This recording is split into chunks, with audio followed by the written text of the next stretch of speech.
Hi.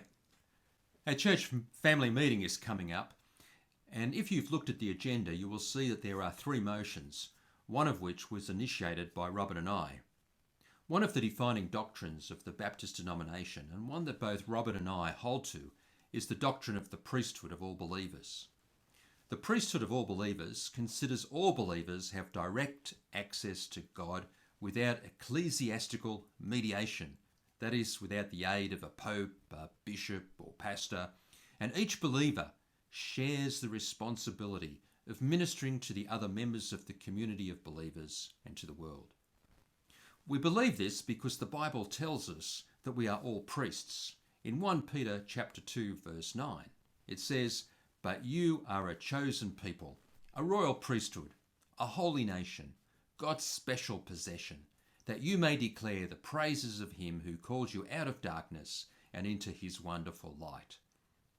The Bible also tells us that every believer has God residing within them in the form of the Holy Spirit, who among other things was given us to guide us into all the truth.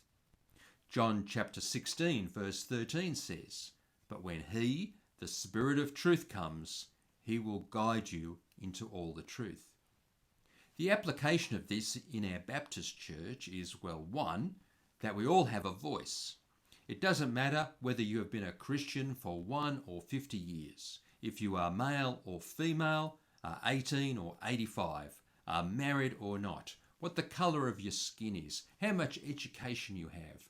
We have to listen to each other because God could be speaking through any of us.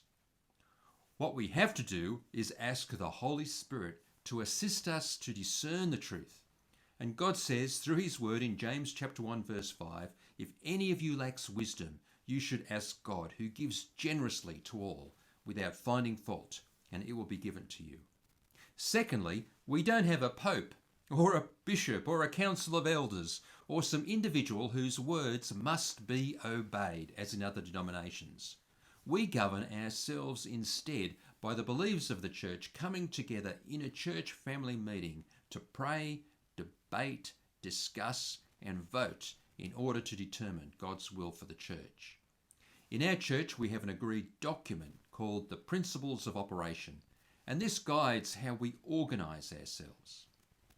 This document presently states that all appointments except one are made by the members, nominating suitable people, discussing them and voting on them. The nomination of elders is different, with only the senior pastor being allowed to make this decision.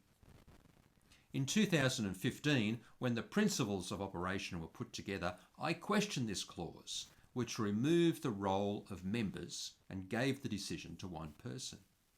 Why were we moving away from the doctrine of the priesthood of all believers? The answer was that they wanted to ensure that the minister was able to work with the elders that were appointed. The wording, however, meant that if the senior pastor chose not to nominate any elders, then the church would not have any elders, leaving the minister unaccountable to the church on the spiritual direction of the church, which is one of the roles of the elders. I was told then that, well, that will never happen. Last year, Robyn and I became concerned that there were a number of influential people in our church from different denominational backgrounds who felt that asking the members to decide things, well, was foolish, even unbiblical. They believed that as the church contained carnal Christians, immature Christians, some who they considered to hold wrong theology, that they needed to give the role of decision-making to more spiritual, biblically minded people in the church. We noticed a growing culture in the church where an increased range of matters were considered confidential and unable to be shared with the wider church. I, however, continued to request that they put their ideas to the church to discuss and decide, but they took offence at my requests, initiated a dispute against me, refused to meet with me, made a number of attempts to silence me. A range of strategies were used to limit what the church was told, even culminating in the threat of legal action. Robyn and I felt that a way that we could bring all of this to your attention was to suggest changes to our constitution and principles of operation that would ensure that the doctrine of the priesthood of all believers would be protected in our church. We did this in August last year. The previous board, after much discussion, decided to support just one of our recommendations, that any member can nominate an elder.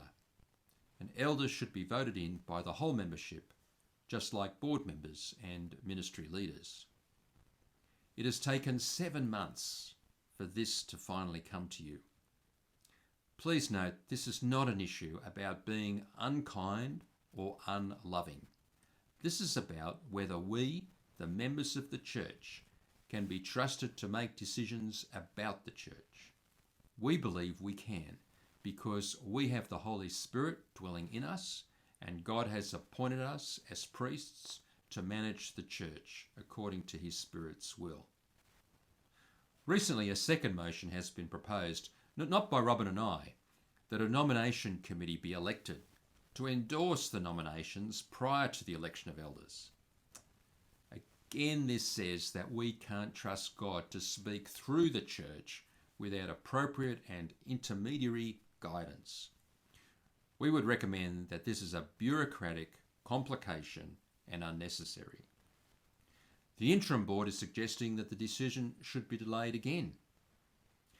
We believe that it would be best to deal with it now, to determine conclusively the governance model we want to move forward with, which will be applied to any future changes to the Constitution and principles of operation. I look forward to the matter being discussed at the church meeting on Sunday. Thanks.